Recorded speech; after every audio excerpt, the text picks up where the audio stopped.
All right, well, welcome to it, everybody. How's everyone feeling tonight? Super. Awesome. Super cool panel. Of course, this is the Co-Collective 2, Co-Collective Creative, I should say. That is a panel of the most incredible minds talking about the most incredible subjects, and that's what we're here to do. Just one sec, guys. And so it is these fine folks right here that are going to absolutely blow your mind this evening. This is a hand-picked panel. These are very deliberate. All of you have just magic between those ears, and I cannot wait to let it just free that beast all over this platform. So let's do it. If you don't mind, guys, I'd like to go around and if you don't mind, just introduce yourselves and then just let me know what put UFOs and high strangeness on your radar to begin with. Just your first interaction, your first experience. Just let me know. So we're going to go around if you don't mind. I'm going to go ahead and put Pam Nance. I was raised well, from the South as yourself, and so my mom would kill me if I just threw those manners out the window and did not let the woman on the panel go first. So Pam, please. All right. Thank you, Brandon. It's a pleasure to be here with this group this evening. So what put me on the path to interest in UFOs and high strangeness are just a number of experiences since childhood, starting around the age of 5 and all the way until present day, including paranormal activity, UFO encounters, actual encounters with extraterrestrials. So just an entire gamut of high strangeness. So cool. And you have a fascinating story, guys. Check her episode out on my show. Unbelievable. Absolutely unbelievable. Speaking of unbelievable, because that's all we got here tonight, Lester Velez, man. What's up, dude? Hey, everybody. Yeah, I'm the co-founder and chairman of Opus, the Organization for Paranormal Understanding and Support. And basically our mission is to help people having paranormal experiences like Pamela's. So it was started in 1994. We're a nonprofit. And I had an experience when I was 11 years old.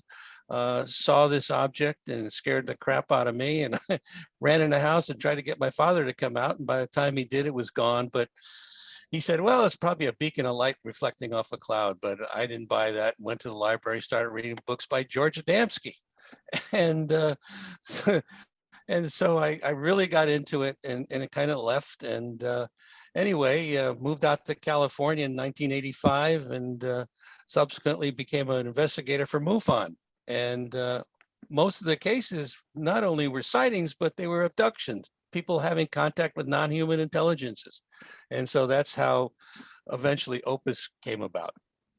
Outstanding. And of course, you guys, I link y'all as a resource link in the show notes. We're very involved with Opus. Could not be more grateful for you, letting us put you in the links and stuff like that. So huge fan. And Opus, guys, definitely check that out. I'll go ahead and link that as well as all the ways to find y'all down in the show notes as well. So speaking of MUFON, let's jump over the pond here. Peter Whitley, what's going on, dude? Yeah, it's great to be here, Brandon. Good to see everyone. Yeah, like Les, I'm a member of MUFON. I'm the national director for MUFON here in Japan. Like Pam, my experiences started as a child. My first conscious, quote, abduction was when I was 17. I do want to distance myself from the incredible minds comment earlier, though. My mind is the most mediocre quality, I must say. Absolute lies. Well, definitely. And guys, check out, of course, Lester and Peter's episodes on the show. I've had everybody on. Greg, yours comes out this week. So let's just introduce Greg Sullivan, everybody. Same over in Japan, just down the road. Yeah, just next door in Tokyo. Hi, good morning, guys. Thanks for having me. It's love to meet you all. And Brandon, thanks for the awesome show. I'm looking forward to seeing that next week. Yeah, great chat. I'm from New York area originally, so really my process of awakening and kind of this starseed awakening, you might call it, leading me to become the director of Japan Center for Extraterrestrial Intelligence. We started our activity here in 2010. I had 5 years of warm up and prep to learn the language, and it was all really organically guided. So my experience, I had a lot of information and reference points from a young age through a lot of books and literature, some really intense books that were even today's standards, pretty high quality, fell into my lap through people working at my dad's office and this and that, just various coincidences and synchronicities there that guided me to have a really big awakening in 2007, sorry, where I was able to have a lot of compressed contact, ET contact, and then that led up to the 3 years of intense prep to do the CE5 initiative, and we've done over 500 contact events all around Japan here through the 311 disaster and all that stuff. So it's I call it the front lines of ascension, and so we're serving the spiritual community, a very large number of people here through YouTube seminars and workshops. So my full-time job is ETs and UFOs, so I'm really it's like being in the Wizard of Oz every day. Yeah. Exactly. Cheers. Right. You just listen to that, what is it, Dirty Head song Vacation, and that's like on repeat around here all the time. If you guys haven't checked it out, I'll link it in the show notes just for everybody. All right. Chris Matthew, dude, what's going on, brother? New studio out there in Colorado. How's it going, man? Brandon, thank you so much for having me on. I just want to first say that I am by far not a UFO researcher by any means. I high strangeness, curiosity for sure, 100,000%.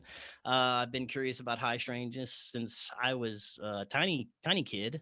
Always wondered about the nature of reality, and eventually started this show because of it. After a slew of strange coincidences and synchronicities and phenomena that led me to do this. And then eventually it led me to my own contact experience through seeking through myself through meditation. And I have a completely different understanding of what the UFO phenomena is based on my understanding than completely different than when I first started looking into this stuff and researching this stuff. And I've been doing this show for about 6 or 7 years. And even since then, my understanding has profoundly changed. And I have my own experiences to base that off of. And even that being said, I can never discount anyone else's experience or are there ideas or interactions or theories about what's going on, because in my view it's all the same, it's all part of the same phenomenon, and we all experience it differently because we're all part of this collective experience. But because we've grown up in different circumstances and had different collective interactions growing up, we're going to experience the phenomenon differently. And that's where I'm coming from with mine. It's just it's probably different than most people's understanding so far. It's a great way to put it, man. And it's like trying to separate the sail from the ship, right? The UFOs from the high strangeness. It's just kind of all part of the thing. And then, of course, Dave Zed, Generation Z podcast, man. Killer, first of all, interview with Lou Elizondo and Sean Cahill. Unbelievable, dude. You nailed it with that. Oh, thank you. Dude, thank you for sharing that with everybody. Unbelievably exciting. Dave, how are you, dude? I'm doing great. I hope everyone here is doing well. I just wanted to say that after everyone introduced themselves, I mean, I'm just a guy with a podcast at this point. So, I mean, it's pretty much about it. So I started the show probably at this point approaching 2 years, Generation Z podcast on Apple Podcasts, Spotify, YouTube, Podbean, all that kind of stuff. And of course, on patreon.com/Generation Z. The last 6 to 8 months, we've been delving into honestly a multitude of different aspects of not just the phenomenon but high strangeness, the science aspect of it. Interesting that I barely made it through high school, yet somehow I'm interested in reviewing academic papers on extrasensory perception and things like this. So as simple as that, really. Yeah, I mean, I've spoken with a couple of you prior, and Lester, it's an honor to be with you on this panel today, sir. I hope you're doing well. It's been, I think, 6-7 months at this point, but yeah, I'm very happy to be here. Thank you so much for the invitation, Brandon. Absolutely. Thanks, Dave.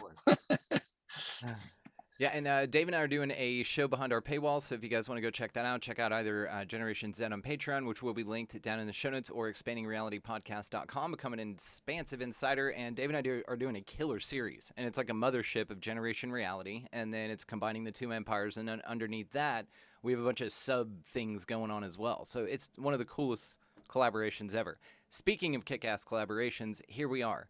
This is what's so cool about this. All of you guys have a wonderful insight when it comes to just your day-to-day, but really the phenomena itself. And so this is what we're here to talk about, guys. The perception of high strangeness has altered.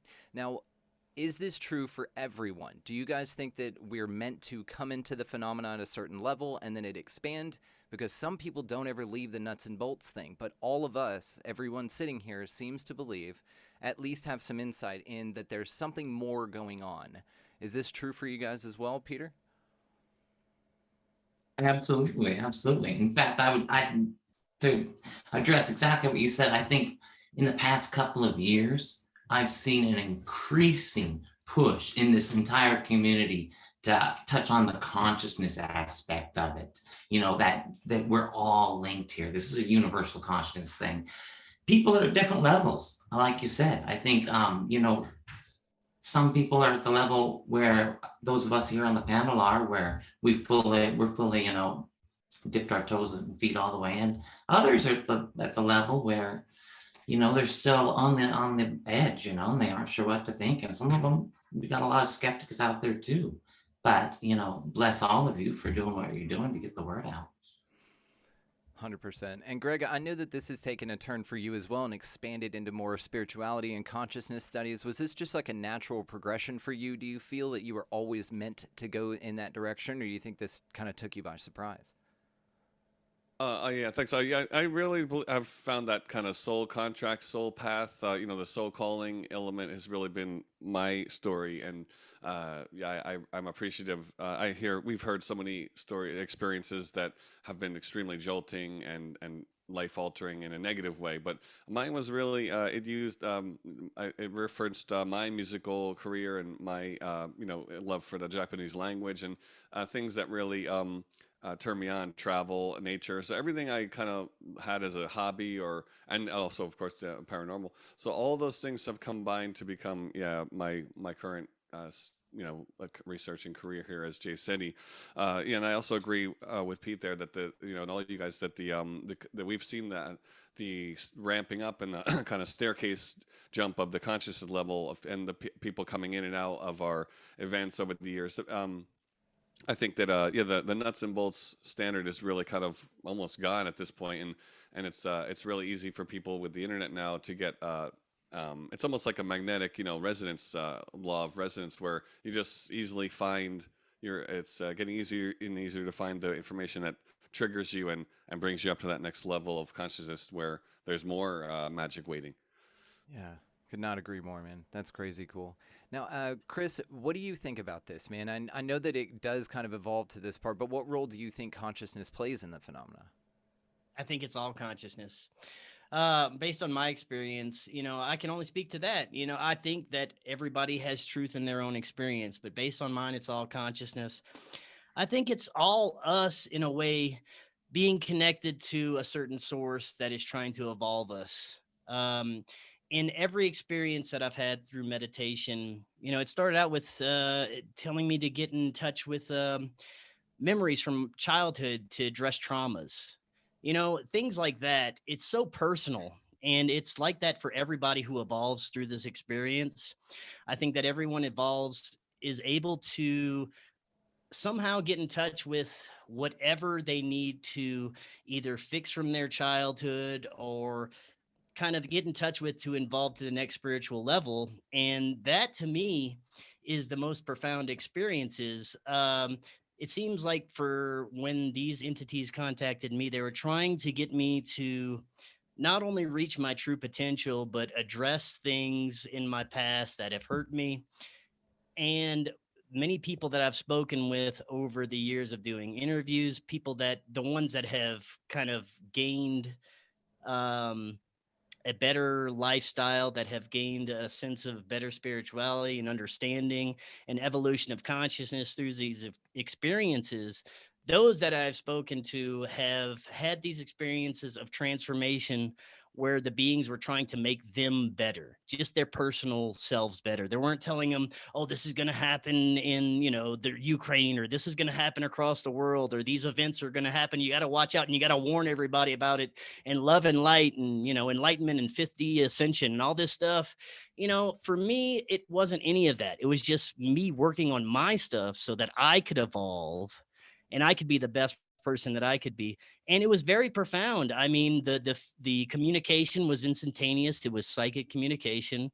Before I could even finish the questions I would ask these beings, the answers were being portrayed to me instantaneously. The feelings of love were immense, bigger and broader than I've ever felt for love of my parents or love of my ex-wife or anything. It's like a drug beyond anything I've ever experienced, being like permeated through me during the entire interaction. And it was like reassurance after reassurance that the answers they were giving me is correct. And the questions that I wanted to hear, the answers that they're giving me to those questions are also true. And they are resonating at me with a level that, I couldn't comprehend before. So to me, it's a very personal experience. I don't know if these beings are physical in any sense. I'm not denying that they are. They could be on different planets projecting their consciousness to us. But I think they're very attached to us, whether they're our ancestors or they are us from the future or they're part of our consciousness. I don't know, but that's where I'm at right now. I know that they are directly connected to our evolution and what we're doing here and where we're going. And if you can kind of connect to that direct connection to who you are based on what these beings are trying to portray to you, then you have a good chance of getting where you want to be in your life. And that's what I've learned. Brilliant. Absolutely brilliant. Great observations, great way of articulating it, because a lot of folks don't even know what they're seeing. This is why eyewitness testimony is so garbage, is because not a lot of people can articulate even what they're experiencing or witness the way you just did. So this is another level up on shining some more light in the phenomena, man. I love it. Speaking of eloquent and amazing, Pam Nance, do you find in all of your studies that there is a connection between the phenomena itself, and that's a broad word, and I know that. We're going to narrow it down a little bit, but consciousness, or even, dare I say, spirituality? Oh, absolutely. I think that, we're all conscious beings on a conscious planet. And people tend to sometimes separate consciousness from our true selves. They see it as something outside of us. And it's not part of the brain, but consciousness flows through us. It localizes itself through the brain. And that's what allows us to have emotions and to imagine and to connect with one another. And it really does come down to an energetic level, at an atomic level. We're all energy beings. If you break us down at an atomic level, we're electrons, protons, neutrons that are vibrating. And I think as we pay attention to that consciousness as part of our true selves, we can change that electrical vibration. And even scientists are starting to define electron energy as vibrational. And so I think the more that we talk about consciousness and connect with one another and pay attention to it, we change our vibrational frequency. And we're even more able to make the connection with these beings, or this spiritual connection, the creator, whatever you want to call it, that increases our beam or our vibration, whatever it takes to get that out there. I find that when I'm around like-minded people, stuff happens. You kind of bounce off each other, and phenomena can really occur. You step outside of this bubble, and it's easy to get caught up in a world that refuses to look at this area of our true being. And that energy is not good. But, I try to maintain myself within a group of like-minded people. And it is almost like a spiritual movement. It could be a new religion. I hate to use religion as a term, but I think we're creating a new belief system for the present and for the future. And hopefully it's going to make a difference on our planet, because we sure need it. Yeah, could not agree more. And I think we're in the most exciting time right now. I think we're the creators of the most exciting time. And I could not agree with you more, Pam. Beautiful. Lester, man, what do you think the tie between the phenomena and consciousness is, if any? Well, that's a good question. Basically, for me, what I've seen working with experiencers, because um, the only experience that I've had consciously recalled was that time when I was 11 years old. Uh, but based on the people in the support groups that we have, it's something that is universal. We are all connected. There's no ifs, ands, or buts about that. Our energies are all connected. And so, many experiments have been done with a group of people that have concentrated on something, whether it's calling in a UFO or causing it to rain, and it's worked. And so I think that there is a tremendous amount of connection between these experiences, which are very spiritual. I mean, it's a spiritual experience. These people come back with good feelings in a majority of cases. Like 70 to 80% of these people don't want these experiences to stop. Only a small minority want them to stop. And so I think it's what I've wanted to say was the fact that these people come back with, hey, we need to be better stewards of the planet. We need to be better to one another. We need to be more loving. These are all very positive things that they come back with. And so, I believe we have all had experiences, whether we remember them or not. I think that, the Roper organization that did that poll that Hopkins and, was basically funded by Bigelow and Jacobs, that said that there was 6 million people back in those days that had experiences. Well, move forward in time and you have how many more people? And this is a worldwide phenomenon. And so I think this is something that is part of us. We're not at the top of the food chain. There's this thing has been going on since the time, time immemorial. It's something that's always been going on. And talk about reincarnation. In my book, one of the people in the support group wrote about the fact that his experiences with these entities talked about reincarnation, and that this is a universal thing. Oh, thank you. Yeah, it's called The Unknown Other and the Existential Proposition of Alien Contact. But I mean, when I first got started in all of this, to go from people in the very beginning, because it's a process that people go through. The beginning stages are very traumatic in most cases, because when you have this entity in your bedroom, or while you're driving down the road, and all of a sudden you have missing time and you end up 50 miles from where you were, type of a thing.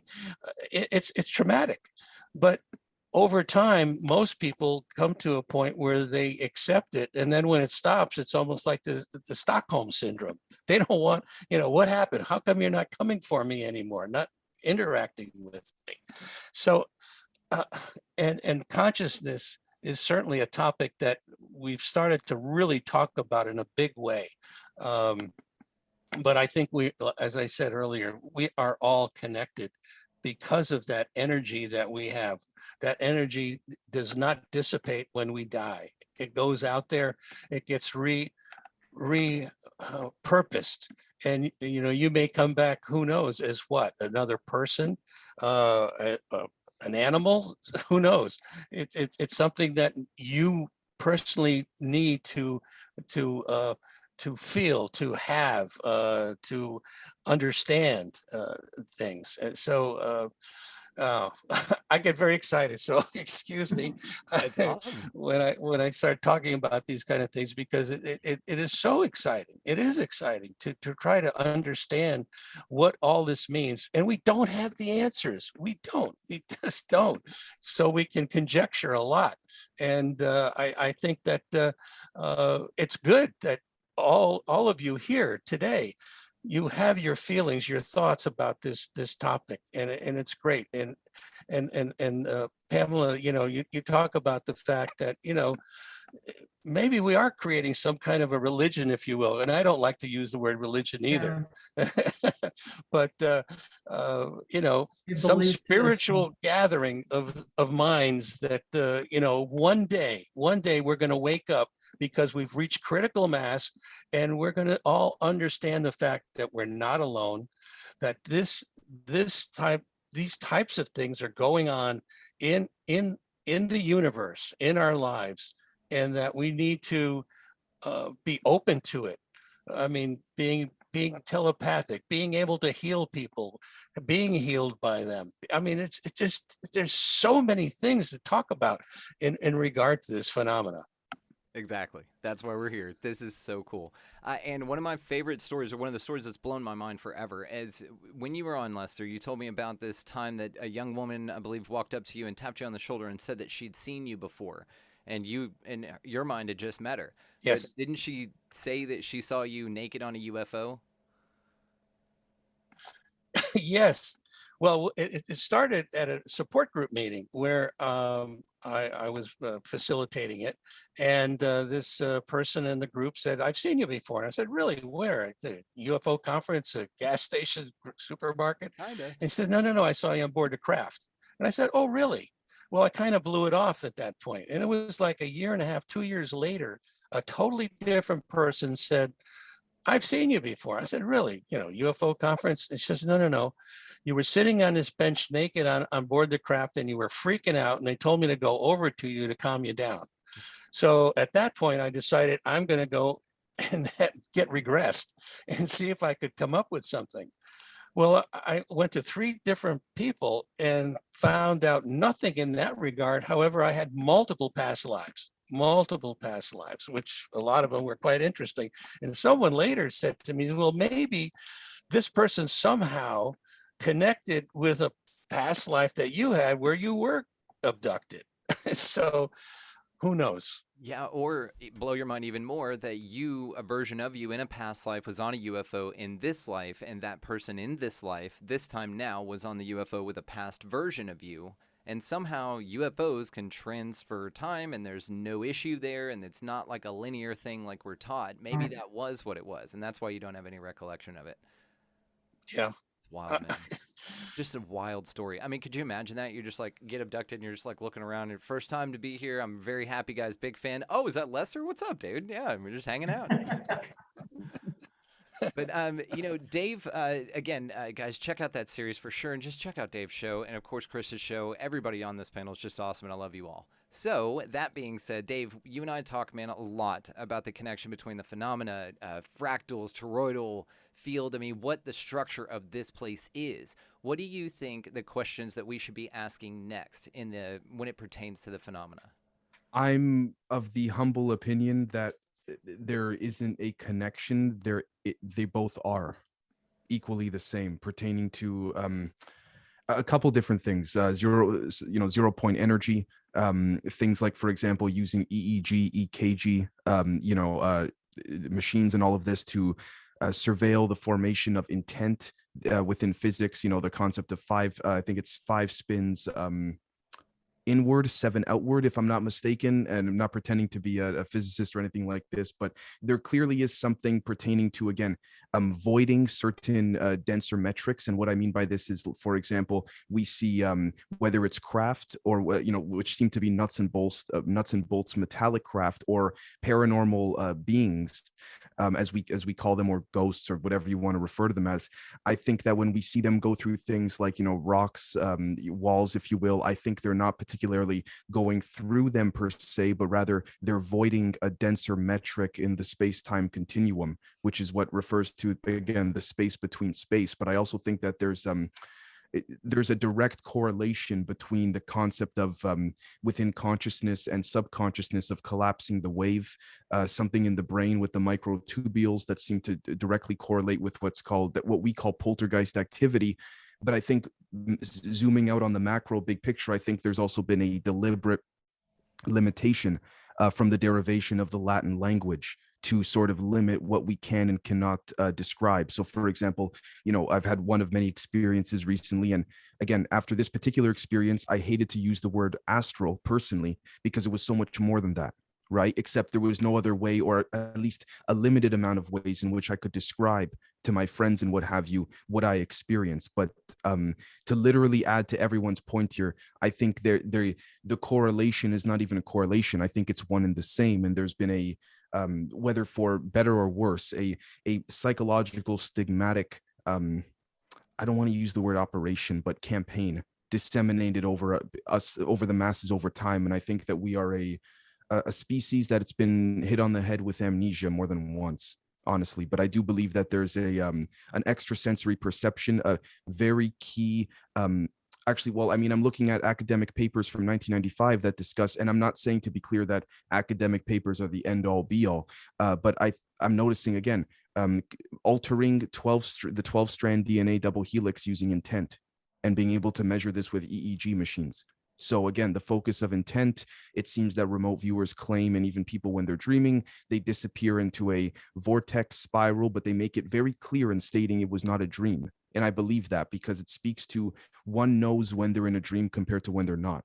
So there's clearly a difference. Some claim, lucid dreaming is one way they can control their lucid dreams to then leave their body in the next phase, if you want to refer to it as. But I don't believe personally that, and this is no disrespect to anybody, whether on the panel or out in the community, I personally don't believe that just because I'm behind a microphone that I know more or less than anyone else. I think what we're seeing here is sort of like the apps on our phones. I may have the text messaging app on the bottom dock, and Lester may have it on a folder in the next page. We have different ways of getting there, but we still get there. That, Great to me, point. that's the I mean, there's so much to cover just within the 0 point energy and all of that, but I think the concept of extrasensory perception, all points in time and space are equal. It speaks very adamantly to me, at least, because again, like you had said about manipulating time, well, what is time if there's no focal point or pillar to relate it to, right? As above, so below. So that's just my 2 cents. I love it. Gotta have a Well reference said. point. Yeah, absolutely. Now, no one that I know on this panel that has left their body has said, just hang out, body. I'm going to go do something else for a little while, more than Peter Whitley. And Peter Whitley actually goes up and rendezvous with UFOs and entities, and he just hangs out. It's fascinating. So, Peter, what do you think about that? Yeah, I think what Dave just said, and I'd also like to commend Les. He's a pioneer in the field of supporting experiencers, and that Thanks, Pete. the progression he described that experiencers go through is precisely what has happened to me anecdotally and to many others I've talked to. It started out as an absolutely terrifying experience when I was 17 and 18 years old. It turned into something of a fascinating experience. And at some point in my life, about 7 years ago, was when I had my last conscious quote abduction. Just like Les said, I experienced that bit of Stockholm syndrome where I missed that interaction. It started out terrifying, but I knew it was for my ultimate well-being. And so what I did was I began to study and practice the art of astral projection. And now I go up there and communicate with these entities. And it's more of a two-way interaction and has enriched my life more than I can possibly describe. But yeah, I want to commend both Dave for what he just said about the experience being, for lack of a better term, astral, and Les for perfectly summarizing the lives that experiences go through. Thank you, sir. Thank you. Something as you were talking about this just made me think of it. I did LSD for the first time when I was 18. Horrible trip. Didn't like it at all. Could not wait to come back and didn't want to ever do it again.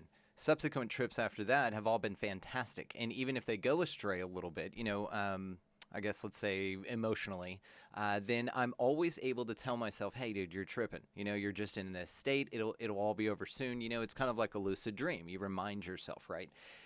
To this point, something that I think about with this place as well is that there are so many damn options here. And Dave, to what you said, man, and I know you and I have discussed it, just for everybody else, that what it feels like sometimes is that the mechanisms here are these things that kind of either turn us toward or push us away from certain ideas and kind of guide us all on our own predetermined or predestined or chosen path, if you want to say that, and we just kind of forget and then go through I it.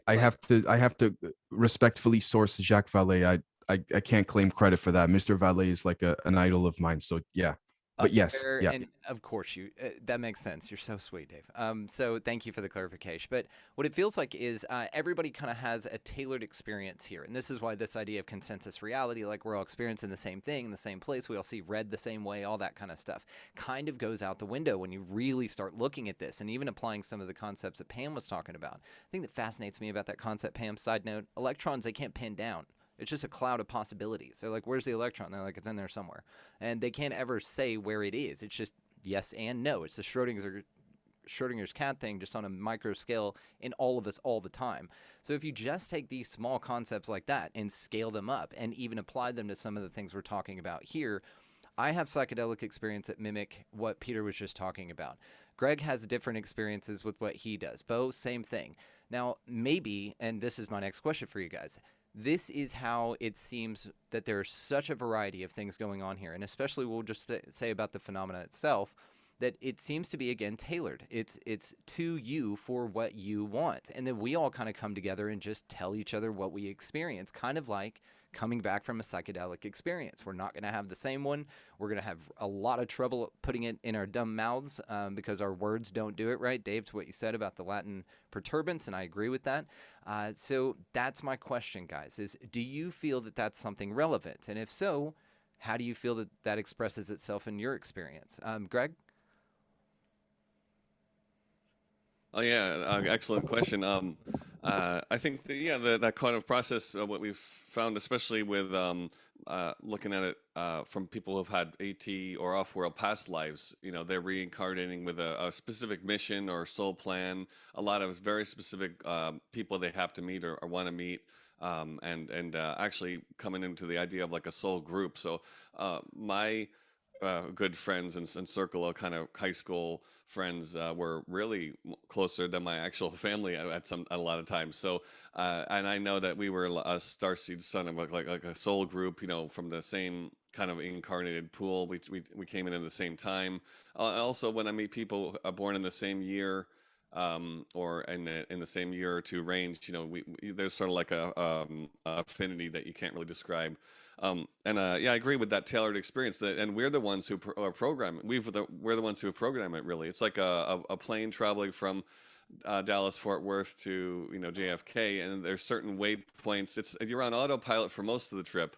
But then there's specific waypoints where the plane has to correct and turn just a little bit. And those are the points where I've written in my books about this, where those are the points where the guides and the masters and your higher self and whatnot, your kind of multidimensional support team steps in and makes sure that you're on track, so to speak. So, and I've had those course corrections. I've had the what looked to be a derailment, but it was actually, keeping me on track. So I had people in my life who I had moved out of Japan, was back in the US, never going to live in Japan again after those first 5 years. And then suddenly, boom, a year and a half later, here I am starting up this project that I had no idea where it was going to go. But yeah, so I speak from experience on that, and it's a lovely and beautiful journey. So, I think that there are interfering forces there as well. So I've also butted up against the resistance, being a sort of a steward, and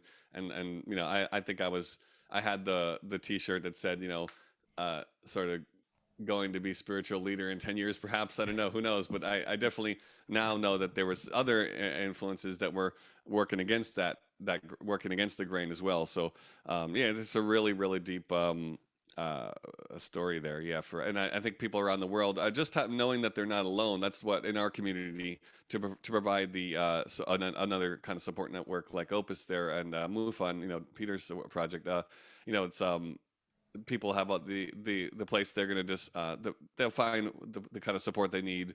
And it's I find that the lack of community is the big thing that a lot of experiencers and a lot of even researchers share, that they don't have people around them they can talk about the really, really deep issues with. So yeah, it's just great to do this gathering like this today as well. Thank you. Absolutely, and great analogy about the course correction with the plane. It kind of feels like, and I mean, this will kind of, it parallels the simulation argument, but what I mean by this is how this is tailored to your experience. Let's say that this is let's just compare it to World of Warcraft, okay?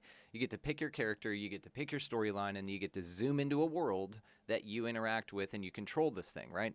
But there are other players as well doing the same thing. This guy wanted the blue hat, you wanted the red hat. This guy wanted this kind of sword, you wanted that kind of sword. But what's really cool is everybody starts this game kind of, with instructions, and we'll call that your immediate family, or the ego structures that allow you to learn how to participate in this 3D environment, perhaps. And then as we move on through this, some of the course corrections take us into a new direction as far as soul family. And so in the game, maybe we meet a couple people, you start chatting, and you're like, honey, I'm going to get on, Greg's going to be on right now. And then you start playing, and then they meet up for a UFO panel on Rockfin. And there's like this new group that gathers, and then we just kind of go, okay, we're going to play the game this way, and we're going to zoom in, we'll be on at this time. And we all just kind of zoom here, and then now we're this team, we're this force to be reckoned with all of our knowledge of the game, with the experiences that we have, with check out my sword, you've got a dope sword, I love that one, and stuff like that. And we all just kind of have this game to play. It's our game, but it's kind of the super amazing, interactive, fully immersive 3D thing with UFOs, which is really cool. It's like the coolest game ever. And so when I think about like the resistance, Greg, to this point, I think of it like artifacts of the experience. I think of it like employees here, and they kind of have to scare you. It's like a haunted house, right? Like Sam Tripoli's analogy. I love that. Things here can scare you, but they can't really touch you. They don't really have a direct impact unless you allow it, right? The vampire model, you have to invite it in. And so the resistance, seems to be also part of you. You kind of knew that this was coming up in the choose your own adventure that you're choosing to run through here. It's kind of this crazy concept. I mean, does anybody else seen anything like that, or am I just off it here? Chris, what do you think? I'd like to jump in That's great. real Yeah, quick. hell yeah, please. I think like I have to ask the question, who's in control? Okay. I take psychics. And there was this woman doctor, I forget her name.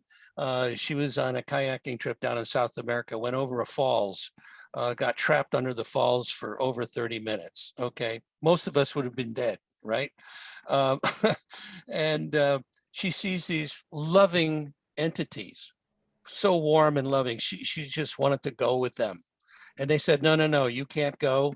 You have things to do, and you have to go back. And then they also told her at the same time that her son, who was a little boy at that time, when he turned 18, he would succumb in an accident, or he would die. So she kind of blew that part of it off, went back, had a very successful career. Her son turned 18. Soon thereafter, he got killed in a car accident. So, I mean, is this, a fatalistic type of a thing where things are, laid out for you in some way, shape, or form, where you might have some control on some paths that you can take, but then you get steered back into this main path. Good point. I mean, I think the psychic ability part is just mind blowing, and how these people can tap into not only the past, the present, but the future. It's just mind blowing. I was gonna say exactly. It is tempting to be passive, and once you realize that you've got this huge, story that you're a character in, it's tempting to become too passive. But then I think now we're really that choose your own adventure, becoming the author is where the page is blank. I've said that in a lot of recent YouTube live streams where we're in uncharted territory. We're off the navigation. It has no map. We're off road, and you better start driving because you're behind the steering wheel. Dave, go ahead. Sorry about that. Yeah, Dave, go ahead. No worries at all. I want to preface what I'm about to say here with one thing that I've learned in my experience of doing the show and my own personal growth and all of that is it's very important to, in my opinion to state this is simply of my perspective. Simply because it's my perspective does not mean that it is of your perspective. But I think that's also that speaks to a larger picture of a collective, unison consciousness. I think that this term or word disagreements is actually something that's been labeled on purpose to create more emotional intention, to bring our internal compass, whether it's nuts and bolts or esoteric or both, to sort of go all over the place. And I think that what we call disagreements is, a matter of fact, just another slice of that metaphorical pie or pizza, if you will. And I think that what we're seeing there is that bringing people together and exchanging those stories in and of itself is that exchange of whatever you like to call it, a positive intent, frequencies, you name it. Now, as it pertains to what Lester said about, being able to see the future or the past, I have a personal, and I want to be clear again, it is just my perspective, not saying this is factual at all. I think what we're experiencing, whether for better or worse, is not for me to say honestly, but I think what we're seeing is sort of like a cigar or cigarette cherry burning. Everything is happening once and simultaneously, but also neither. So it speaks to when someone remote views, or someone speaks to in a paranormal sense, a deceased loved one or something like this. I think, or if someone sees the future, if you will, I don't necessarily think. Again, I say this carefully. I don't necessarily think it is the future per se. I think, again, just in my opinion, we are being taught that time is linear, and something is screaming into our subconscious in a consensus reality mode that, again, cause and effect. So cause, in order for me to drop this pen, in order for the pen to be on the floor, I need to drop it. Sort of like, again, the film Tenet. I think this speaks to in entropy and negentropy. In science, that is defined as randomness or chaos within a particular vicinity. I don't think I'm of the opinion it's not randomness or chaos. I think it is a new perspective on old physics that we've been stigmatically led astray from.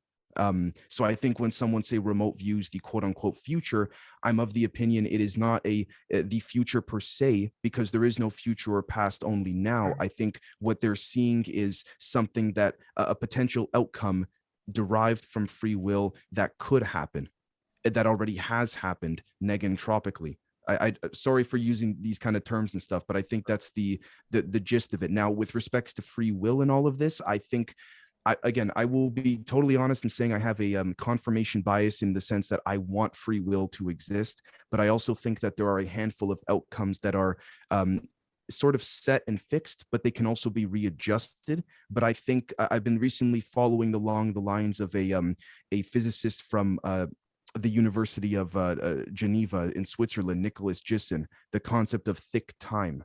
So that, again, where we've been taught there are two variables. If I say, hey, Lester, or Pamela, or Greg, or Brandon, it's going to rain tomorrow where I am here in Canada.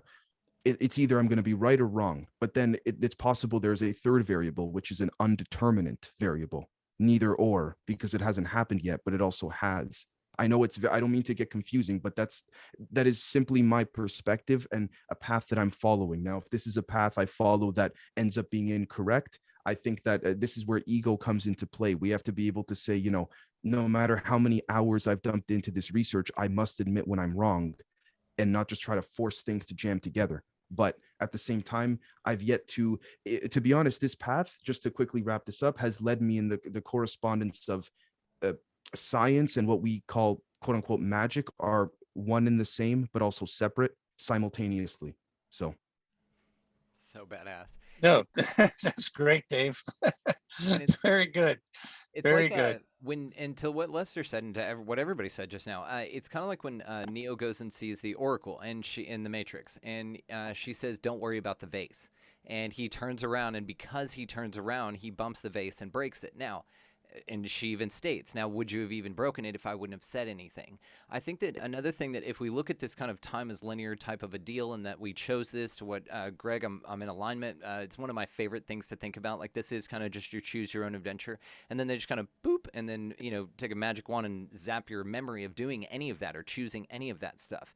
And so you basically kind of start this game with like memento disease, and you just don't know. And that's kind of, you having amnesia, but choosing the experience could be articulated as free will at that point, because you think that you're making all of the decisions because the amnesia is part of the experience, if that's what's going on here. Pam, what do Can you I think? just say, Oh, Brandon, please go real ahead. quick, if I may, I think there's also one last thing, a deliberate reason why the scientific community. This is no disrespect to any academic. I think there's a reason why there's been a sort of gatekeeping lockhold on anyone who tries to investigate anything below the delta brainwave state, because I think anything below that is when you start getting into what we call, again, ghosts or what have you, and that's when you can actually interact with them, if you will. But thank you. That's awesome. Hey, Brandon, can I add something about psychedelics? Hell Just yeah, bring 'cause you that. brought that up. Come on. Man, okay, psychedelics. I am a admitted psychonaut. I have experimented with psychedelics forever, but I used to do it, for stupid reasons, for party reasons. It wasn't until the past few years that I've done it for spiritual and exploration reasons. And I've come to find out that it is indeed a quick doorway to other perceived realities and dimensions. And I think that what we can achieve with psychedelics is, well, I can only speak for my own personal experience, is when I made my first contact experience and I got in touch with what I perceive as my spirit guides. Now, I don't know if you would consider these extraterrestrial or whatnot, but that's what I consider them. I called them my spirit guides, and they gave me profound information on how to proceed in my own journey, in my own life. And this was just through meditation. I had only done psychedelics at an early age, a teenage age, for party purposes.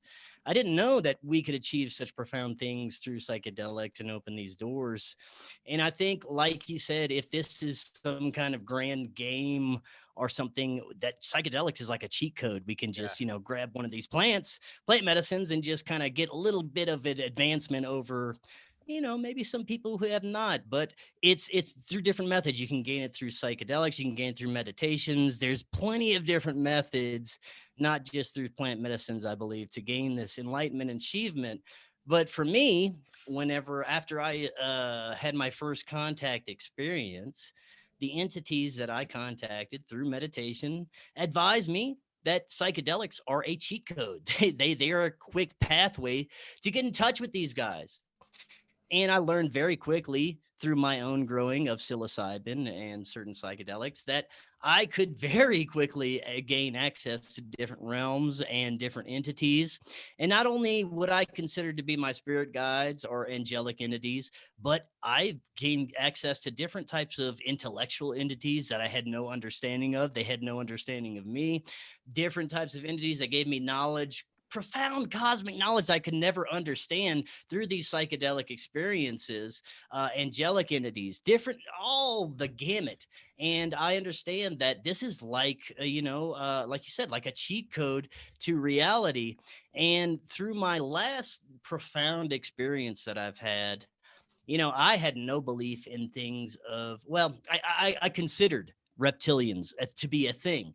I had no real hard proof or anything until I had my own experience with what I consider to be a true reptilian entity.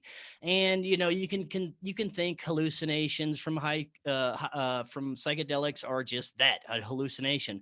But I've come to understand that they're much more. They can reach beyond the bounds of human consciousness and bring you into different frequencies and dimensions. And I've had hundreds, if not, more than hundreds of experiences with psychedelics, and I understand what I'm doing. The most recent one was more profound than any other, and I had never experienced anything like this. And I made contact with a reptilian entity who came through my perception through my own girlfriend and tried to deceive me, trap me in my own mental prison for about 20 minutes. And this was the most profound psychedelic experience I've ever had. But it made me understand that this is a true connection to other entities, because it had me believing and trapped that I was in my own mental prison. I mean, my own house, it grew mold. The outside, the sun turned red. I had prison bars, and I had never had such profound experiences with psychedelics before, and I've done many. I've done high heroic doses, and this was something completely different. And from what I understand, my girlfriend is a profound psychic medium. She was there with me through this whole experience, and she was able to pick up on the entity that was a spiritual attachment to me. Now, I don't know, what the nature of this existence of this entity was, but it appeared to me as a reptilian. It appeared to me as a disgusting looking reptilian entity that took over the shape of my girlfriend and was with me for about, in my perception, about almost 30 minutes, and had me believing that I would never leave this layer that it had me in.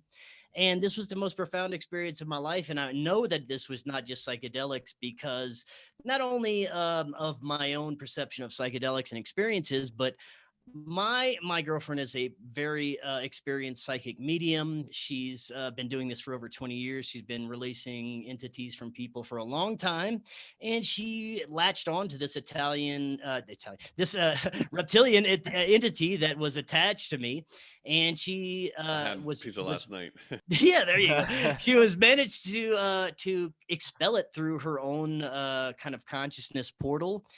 And it was very profound, the whole series of events that happened when she was able to find this entity and expel it. The lights in our home became brighter, and I puked up black stuff. I puked up black goo into the tub. And I wish I could have, kept this stuff. I wish I would have had a way to know that I was going to do this and keep this as a proof of it. But it went down the tub drain, of course, because I was in the shower at the time. But as soon as she called Archangel Michael, Archangel Gabriel, this entity, whatever it was, expelled itself out of my body. And I heard this profound voice in my head saying, "It's all a deception. It's a lie." And it was the most profound experience of my life. She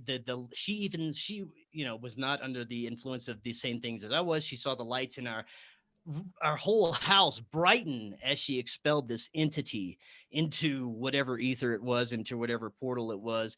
And that was the most profound experience of my life with psychedelics. And it gave me proof that these are indeed a connection and a doorway into whatever dimension, whatever reality that these entities exist in. And I'm going to keep exploring this because, I not only was I told to by my spirit guides, but when I started the process, more profound experiences occurred, and I keep learning and learning. And I think that psychedelics are a profound way for us to connect with this other realm. Amazing. First Gotta of work all, on that. Gotta work on that relationship set and goals. setting. Yeah. Set and setting. Hashtag Create relationship a goals, sacred though. space first. Oh, yeah, for sure. Pete? Yeah, I'm really picking up on a lot of what you guys are laying down. I think when we talk about the Les brought up NDEs, Dave touched on it as well. There's this concept where, and it's tied in with 0-point energy, quantum physics, the theory of relativity, that we are fourth dimensional entities who happen to perceive our existence in the third dimension. And what that basically means is it wraps together all of these things, the NDEs, the remote viewers, the psychics, et cetera, et cetera. I'll be honest, I'm a strict determinist after my experience. However, believing in the fact that we are fourth dimensional entities who happen to perceive ourselves in the third dimension on a linear path, being a determinist to me does not take away the concept of free will. To me, that only says my free will exists on that fourth dimension, where, just like Chris said, all things are happening at the same time, the future, past, and the present. I'm interested to hear Pam's perspective as a fellow experiencer, in terms of how she feels about these things. What has her experience been? What have the entities told her, the beings she's interacted with along those lines, if anything? Well, first, I would like to back up and just go back to reincarnation. I think Les brought that up. And I'm a firm believer in reincarnation. And I do think that we have time in our lives, between lives, to choose the life that we're going into. And so perhaps the reason each of us are where we are today is because we chose this life on a path of higher consciousness. It was our goal on the other side to come in and hopefully retain some enlightenment and not lose all memory of what we've learned in our previous lives. And so I don't think that we can all be at the same level of consciousness, just for the sheer fact that if you believe in reincarnation and some souls are older, some are younger, then we're not going to all come in at the same level of soul growth. So we're going to experience life in different ways. And I chose the life I'm in now because of my family. I have American, Native American heritage and Spanish Basque. I have a maternal lineage of healers, psychics. My great-great-grandmother was full-blooded Cherokee, and she was a renowned healer. She was known to be able to heal burns, to talk the fire from a burn. I had two great aunts that were root doctors and midwives. My mother was a psychic. And so I came into this life into a sort of a family of higher consciousness. These things were talked about. They weren't discouraged. I was having experiences as a very small child. When I was 5, I could astral project from my body and fly to a local mountain. And I don't know if you've had flying dreams, but it was sort of like a flying dream. I could fly along the terrain of the land and go to this particular mountain, fly around, see the ravens nesting, the gnarled trees on the top of the mountain, and come back home to my body. And I was able to do that for about 4 years, from the ages of 5 until 9. And I shared that with my mom, and she never discouraged me from practicing. You know, I'd go out and sit in the backyard and stare at that mountain. And she said, it's just probably something you don't want to talk about outside of the home.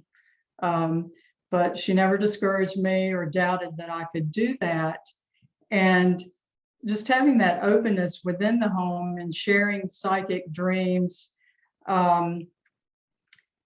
it put me on a path of consciousness and seeking that path.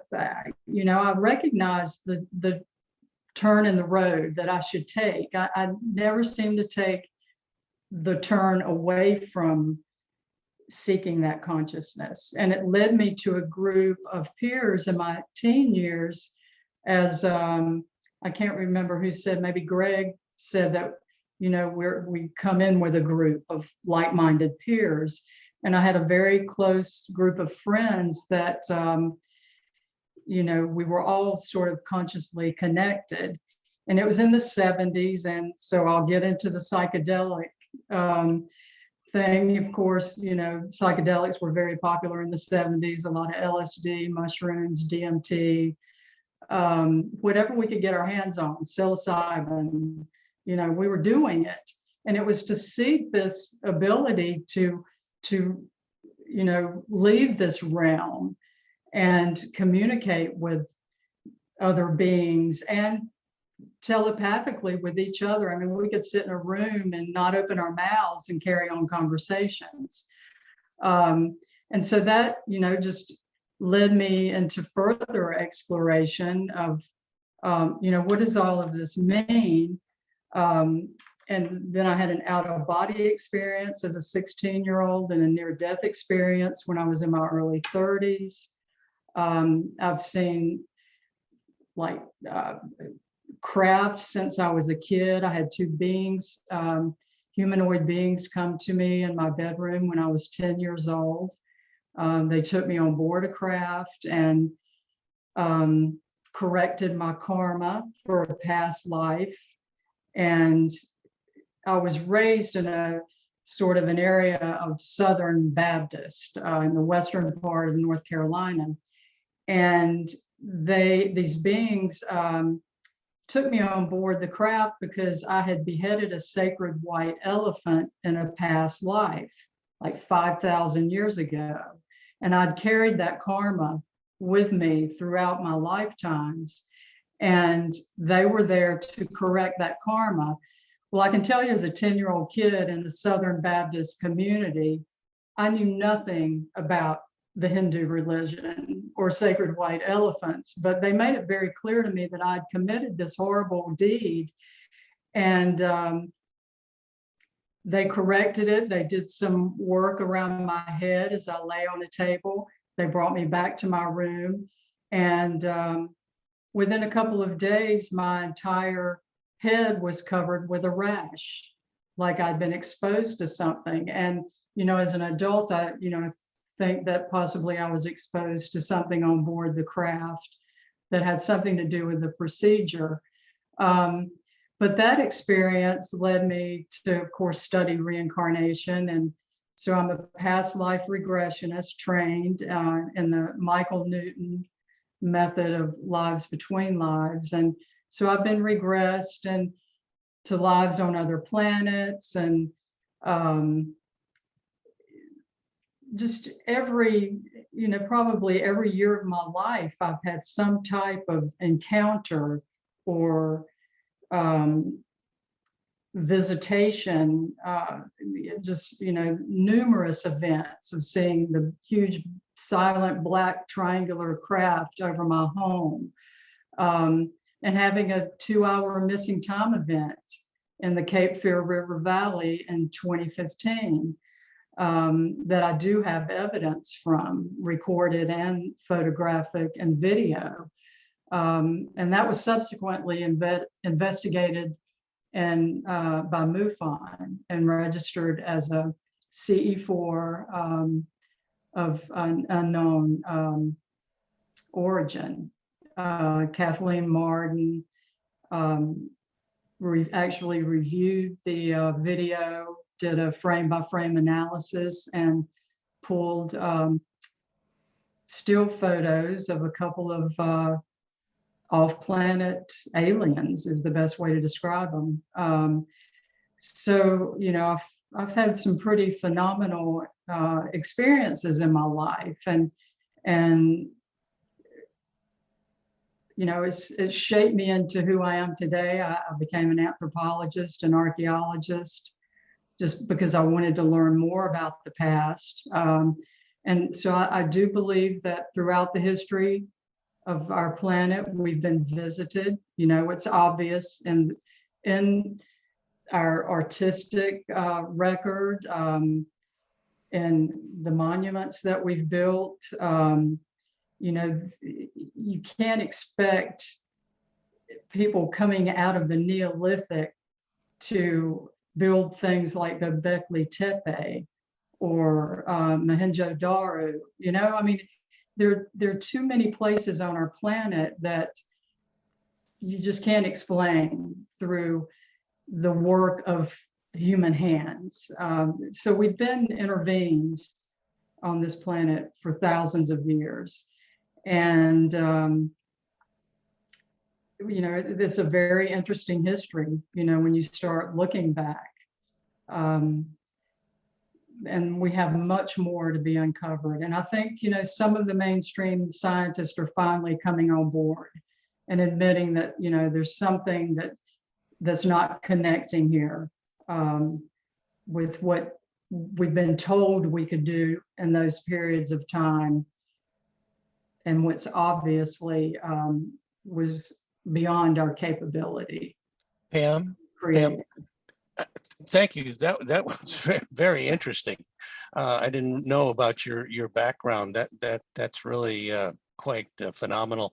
One of the things that you said in the very beginning that really piqued my interest was the fact that it seems that these abilities ran with all the females in your relations. Were there any men that had these type of capabilities, or was it strictly the women that had these abilities? It was the maternal bloodline. None of the men in my family showed any interest or capability, and most became very mainstream religious and evangelical even, whereas the women tended to go in the opposite direction. But I do have Spanish Basque and Native American heritage coming through the maternal line. And, you know, there's some theories that kind of go along with the Rh negative blood factor, which is prominent within my family. I'm an Rh negative, and you know, there's some evidence in our history of development that it was just a spontaneous occurrence about 25,000 years ago that can't really be explained. And there's a heavy population, you know, amongst the Spanish Basque with that blood type.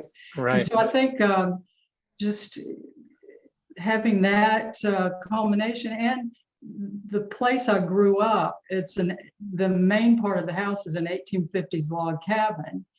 And it sits over an artesian river, and it's part of like the sacred geometry. The Appalachian Serpent is what it's called, and it's this huge underground river. And the cabin is also about 20 miles east of that mountain that I could fly to, and that is Jomioki, or Pilot Mountain. And two prominent ley lines intersect over that mountain, the Serpent Ley and the Arcadian Ley.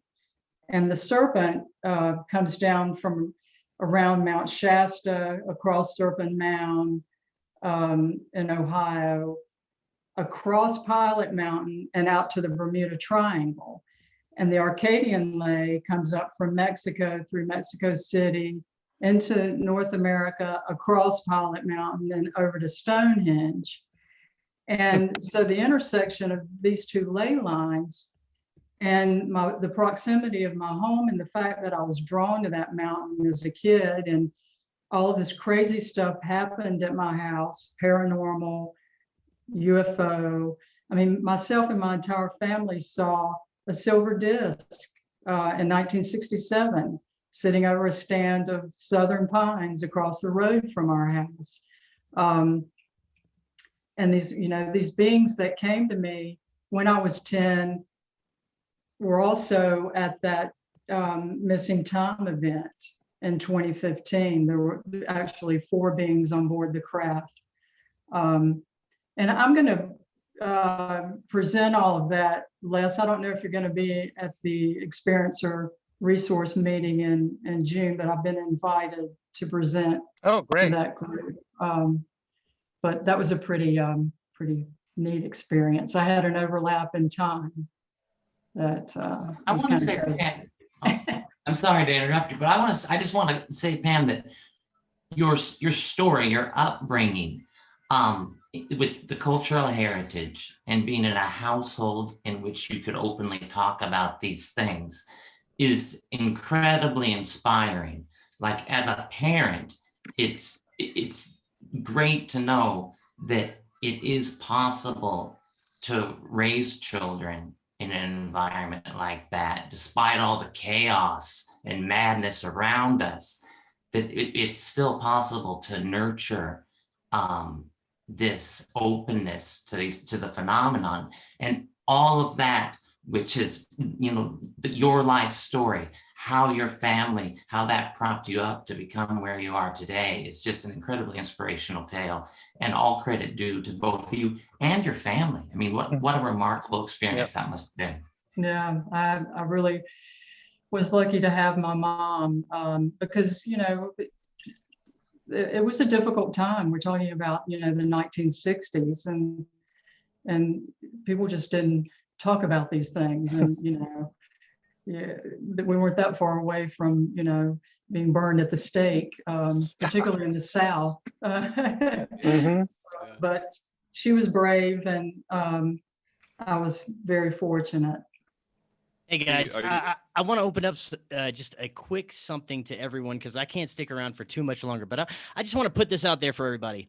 With everything that has been happening in the mainstream media, you guys have seen the doorway on Mars, right?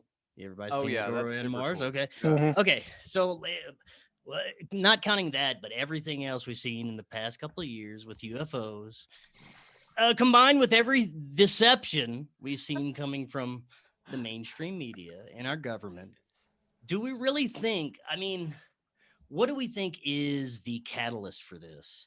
Where do we think this is going? Why is the government that we all, I hope, would distrust so much, are thinking that they're bringing UFOs and aliens to the forefront and to the reality of everyone? Or is it a deception leading us to a new agenda, to a new globalization agenda, a new fake agenda, fake alien agenda? I don't know. I just wanted to open that up to everybody before I get out of here. Let me. I think it's twofold. I think you have a group that wants to bring it out, and you have a group that doesn't want it out. And usually, the people in power are the ones that don't want it to come out because they can't control it. They cannot control it, so they want to keep it under wraps. I've been asked many times whether or not I've been visited by men in black to shut my operation down, and I said no. I think in actuality, they probably like what I'm doing because I'm helping these experiencers deal with the problem, and they're not running to their congressman and yelling and screaming and wanting help. But be that as it may, there's going to be on Tuesday morning at I believe it's 9 a.m. Eastern time, a congressional hearing that's going to, and it's going to be on YouTube. So the link to that congressional hearing is on Linda Moulton Howe's her last presentation right in the beginning this past Wednesday night. She brought that up, and maybe Bo, you can find that, or Well, Brandon, you can the only find point that. I'm trying to make is why would we trust anything from the congressional hearing? Why would we trust Well, anything coming no, from well, the TV? I- Why would we trust anything coming from the media at this point? Why would we even listen to this bullshit? That's my point. Yeah, well, that's a good question. And I think the bottom line is that there are people that are trustworthy, whether it's Lou Elizondo, who's, trying to dig into this thing that Dave had a great interview. And I want to talk to you about that a little bit too, at some point, maybe tonight or offline.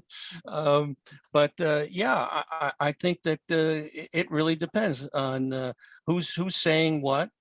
These congressmen that there's Republicans and Democrats on this congressional hearing that'll be working the issue. So I guess it's up to you. Go with your gut, I guess. It's the Can best. Yes, sir. Definitely go with your gut on this one. Your I- discernment never been more important than now. Yeah.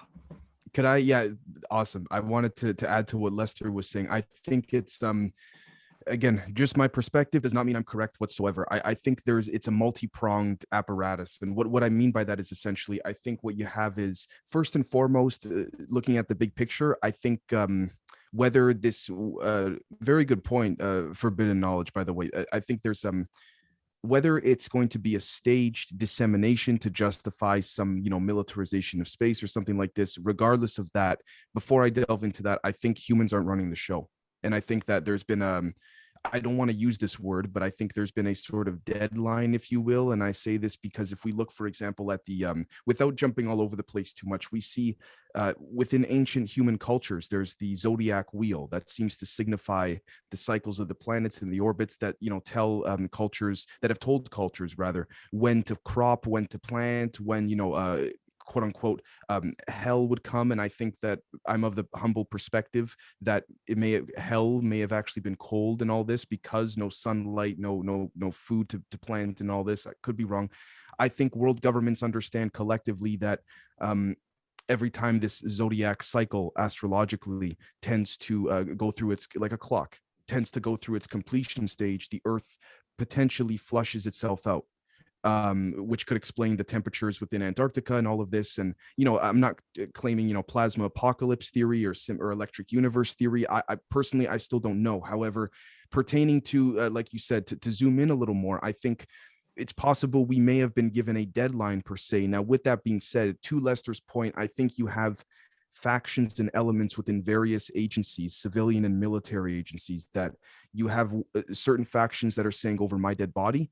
And then you have other factions saying, listen, we can bring out a good chunk of this. And it's like Colonel Corso said in his book, when you use one lie to cover another, there comes a point where, again, you create the problem, you create the solution, you control both ends of the stick. But what happens when you become contradictory in your statements for justification on either side? You get stuck, which kind of shows that you may be controlling things. Now, with that being said, I personally still don't, I'm of the humble opinion, I don't know if anything is going to be staged per se. I'm of the perspective right now, that's not what I'm personally gathering, speaking to people off the record, speaking, and that's not to say, again, to be very skeptical. I could be fed nonsense, but then I always try and play devil's advocate with myself. I don't necessarily see what's the term? A great deception at play. However, I see an attempted great deception at play. That's just my take on it. But I think there are certain individuals, of course there's bad actors, and I think there's certain individuals that are truly trying to, honestly, I will say at this point, I've spoken to enough individuals off the record where they have said to me, and they don't know each other, they go, Dave, at this point, it's not even about the money. It's about our kids and our kids' kids, because we realized we've contributed to a system that is inherently, dare I say, evil, not the people themselves, but the overall apparatus of that paradigm or system. So I think there's actually an effort where you have people that say, screw it. Like, again, whether they're wealthy or not, it's way beyond that. Now, again, this is just my personal take. I'm still trying to be healthily skeptical of all these different, because very good point. Again, you lie once, I'm forced to speculate, because how can I trust you after that? So again, maybe I went nowhere with this, but that's my personal take. Oh, you did. Absolutely. I think that one of the things you're talking about was that, we've created this system here on Earth which is untenable. I think also part of the reason for this soft disclosure we're seeing is that technologically we're reaching a point where the government's hands are tied. If we have private citizens actually traveling up into space, into Earth orbit, they'll be able to see these things zipping all around, right? And provided we don't, murder ourselves off within the next 50 years, we're going to have a culture that's going to be reaching for the stars. And at that point, you can no longer keep the blinders on the people. They're going to be up there with their own eyes, witnessing this stuff. Well, one very quick thing to add to that, Pete, thank you. Someone had said to me recently completely off the record, and he said to me, Dave, he goes, imagine this. He goes, I'm not saying that this was my position, but he gave me a wink and a nudge, which could mean either direction. But he goes, imagine you're tasked with at an institution or agency with literally surveilling a particular quadrant of Earth. In a multitude of different filters, thermal, all this kind of FLIR, all of this, and you're tasked with observing a craft coming and going from Earth constantly, sort of like a highway. What do you do when you go, you do your 9 to 5, you're driving home to go have supper with, your wife and kids, and this is the example he gave me. You are literally living in two different realities. You're driving home realizing this stuff is right under our noses. It, for better or worse, not for me to say, but it's clearly been suppressed to a fair metric or extent at this point. I think it's safe to say there's a there, regardless of what that there is. But imagine seeing that screen for 7-8 hours a day, and then coming home and you just got to switch it off and you're not allowed to talk about it. None of that. So it just makes you think is all. Oh, it sounds like Lou. It sounds like Lou Elizondo. He can't say. He won't. I wasn't. I can won't do assure you that was not Lou that said it to me. I can tell you that. But okay. Well, let me tell you a little story about Lou, if I could just interject here for a second. I had lunch with him 2 years ago before COVID shut everything down, and he was talking to me about the fact that they believe they understand how these craft operate. It's a combination of the power source and the skin of the craft and what it does. Uh, but the other thing, I just recently heard that uh, they they asked him a question if they had investigated abductions, and he said they investigated military personnel being abducted. And then he said, I can't talk about it anymore, though. I can't go beyond telling you that. So that's a very interesting point, and one that I would like to follow up with him on, since this just happened recently. It was in a paper. I think it was a British paper that published that, and I I was going to talk to you, Dave, about connecting with him. My labs, right? You're talking about my labs. Correct. And Yeah, that's yeah. Military soldiers are often experimented on by themselves. it was Well, in th- GQ. Yeah. what was interesting is the fact that that day that I had lunch with him, he was interviewing Terry Lovelace Mm. for the Unidentified program, which never got aired, which I Not thought sure. was kind of interesting. I'm Terry not sure. was in the military when he was abducted with another a friend of his that was also in the military. And he wrote a book called The Incident at Devil's Den. It happened in Arkansas. That's Very the name of a interesting park book. I had a lot of spiritual experiences at. Oh my gosh, yeah, in Connecticut, Devil's Den, and you know who lives on the side of it is Keith Richards from the Stones. Yeah, yeah. If you could see his lawn in the recent Netflix documentary, Oh, and looking at the woods we used to uh, do, we used to have our yeah, growing up. Super If I good. could just jump in real quick, again, I could be incorrect. I'm currently of the understanding that there's a handful of different ways that some of the crafts seem to appear. Some of them are literal holographic fractal manifestations of information structures that we interpret through the light spectrum that our eyes read as quote unquote physical. mhm. There's that is one of them. Apparently, there's another one where yes, there are literal craft that can come through one of many techniques coined as traversable wormholes. And speaking of Pamela's stories, going back to the serpent and all of this, if you look at a lot of ancient texts across multiple cultures, if translated aptly and correctly, what you have is the serpent hole. The gods coming through the serpent holes. I Mhm. can't help but think of a wormhole. I Right. don't, I try and make that correlation often, but I again could be incorrect. But interestingly enough, I also think that there's also the concept of yes, the craft being there, but also similar. And maybe this is a very forgive me if this is a negative rhetoric of an example, but sort of like rats in a cage. When you have a scientist that puts the glove on to sort of reach into the cage, what you have there is sort of, again, is some cases where they can control certain things, with a pole or something, with a stick or something like this, when they're doing a test reaching into the cage. So the power source in a lot of cases, or the true source, may in fact not be within this particular what's called hyperspatial dimension, which speaks to James Maxwell's work from 1864 of removing the element of G, which removed the possibility of a fourth dimension, almost as if, not to get all conspiratorial, but almost as if that suppression of knowledge was deliberate, because that removal of that one element resulted in 23 errors within mathematics and physics, quote unquote errors, that I think were deliberately altered after Mr. Maxwell's death by Oliver Heaviside and Heinrich Hertz, which is the same Hertz that we now measure for frequencies after. And that's why I brought up earlier the delta brainwave spectrum doesn't seem to go below 0.1 or 5 Hertz publicly, because anything below that speaks to 0 point energy and Roger Penrose's Emperor's New Mind of collapsing the wave. Is it a straight wave, or is it a wave? Is it a straight frequency line, or is it a wave? I think it's both and neither. Yeah. It's happening simultaneously. And if you turn that vertically, what you have is the Naga, the DNA double helix. You have the same reoccurring themes. So, You mentioned wormhole.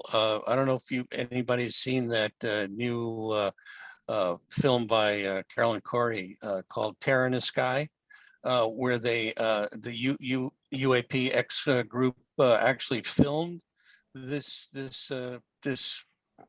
wormhole, basically, as they called it first, but they ended up calling it a tear in the sky, where they actually saw this object come through it. And it was quite, if you haven't seen it, it's pretty interesting. It's one hell of a movie. Absolutely. It's a mind bender. Well, I was a paranormal investigator for about 12 years after experiencing all the things that I had throughout my life. I thought, this would be a really interesting way to try to communicate with some other consciousness. And so, in about 2008, I formed a team. And the purpose was not really to go to any haunted locations. The purpose was to try to learn from these populations of spirits or entities or whatever you want to call them. And so my partner and I, we sought out historic areas that we could research history and almost do like an archaeological dig into the past, going back through the site's history, oftentimes back to the 1600s. And what was really cool, these populations would come through as though they were still living their lives. We used a transcommunicational device, one that sweeps, FM frequencies at a really high rate of speed. And so we would get communications indicating that, they were still in their dimension of time, living out their daily lives. They would tell us about the foods that they ate, the games the children played, the clothes they wore. And oftentimes we could validate the information that came through research after the fact. But what was interesting, about 2 years into the investigations, when we would ask, where are you and how are you coming through? How can you talk to us? We have all of this equipment and yet you just easily communicate to us. We started getting communications saying they were coming through a wormhole and a portal. I have numerous electronic voice phenomena saying portal, wormhole. They even told us the planets, they were coming from the dimension, the star map. And so that really put us on to a path of studying quantum theory. And, what does this mean? We're rubbing up against these historic timelines, but now we're tapping into other dimensions or other beings somehow coming through. That's mind blowing. Pam, sorry to interrupt. The word that you just mentioned, of transcommunication, is one that I got via telepathy, and it's going to be the one main focus of my book that's coming out next month in Japan. Really? What's the actual? What are some? When you said transcommunication devices, do you mean like what specifically? What kind of equipment were you using there? So I've used primarily an SB7. It's a Spirit Box 7, and invented by Gary Gulka. His daughter, Melissa, I think was her name. She died in a car accident when she was 17, and he was an audio engineer or a tech engineer. And he wanted to come up with some way to communicate with her. And he developed the Mel meter. That's the device that you use to measure electromagnetic energy on a site. And then subsequently, he came up with the SB7, this transcommunicational device. But, EVP has a long history going back well over 100 years. So, with Edison and Raudive and others that did just great work in the 1900s. But it's a very, it's a reliable device. And I actually did an experiment at the historic Dock Street Theater in Charleston, South Carolina, with a PhD in audio engineering. We laid out a 3x3 grid system and put the SB7 in a Faraday bag, and then used spectral analysis It was a very complicated experiment. It took all night. But basically what we came away with is that we weren't picking up radio stations. You know, so many skeptics say, oh, you're just, you know, you're just scanning these radio frequencies and you're picking up radio stations. Well, we ruled that out because this device scans so fast. It's like, you know, 1/1000th of a second, and it's, you know, it's through all the bands. But we were getting full sentences and songs and African chanting, and we were being spoken to in foreign languages like French Huguenot at some of these sites down around Charleston at these historic plantations. So, but when we started getting this off-planet communication, it really blew our minds. And that's when we started, you know, looking into quantum theory, and we put together this great presentation that kind of combined the paranormal with the quantum theory and the off-planet communication, and presented that down at DragonCon, a conference in Atlanta in 2013. And that's when I met Stanton Friedman.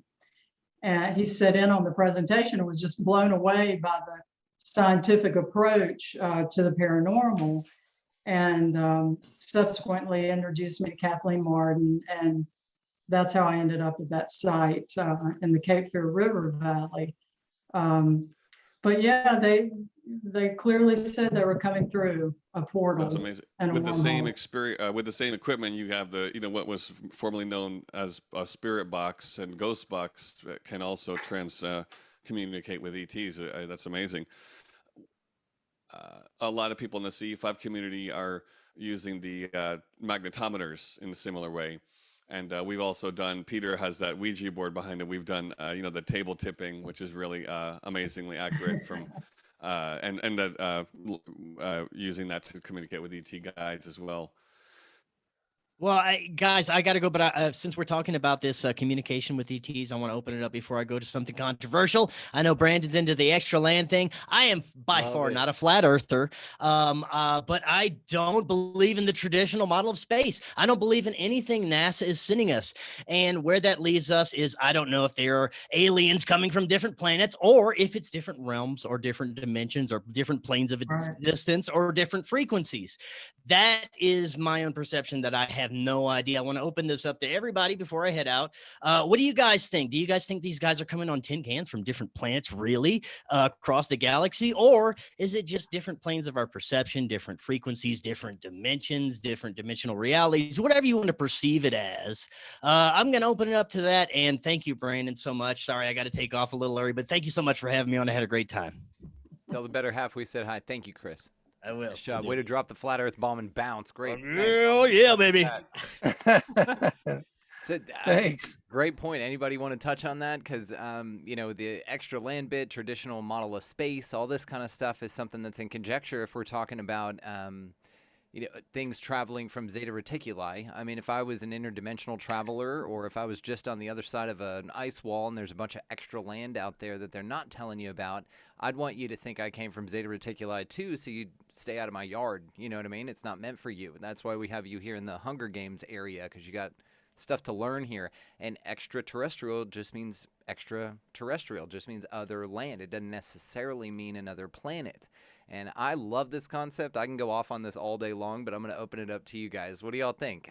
Traditional model of space and Earth, is that, you know, I mean, I think that that's a huge factor when considering the phenomena. I think it's. I was going to say I think it's multiple things. I think not only is it extraterrestrial, it's interdimensional, it's time travel, it's our military, it's all the above, or anything you can possibly think of. But I'd like to ask Pamela just one quick question. Going back, did you ever do any work down in Peru at all, looking like at Sacsayhuaman or something, understanding how the hell they built those massive walls that fit together so incredibly well? No, unfortunately, I haven't traveled to that area.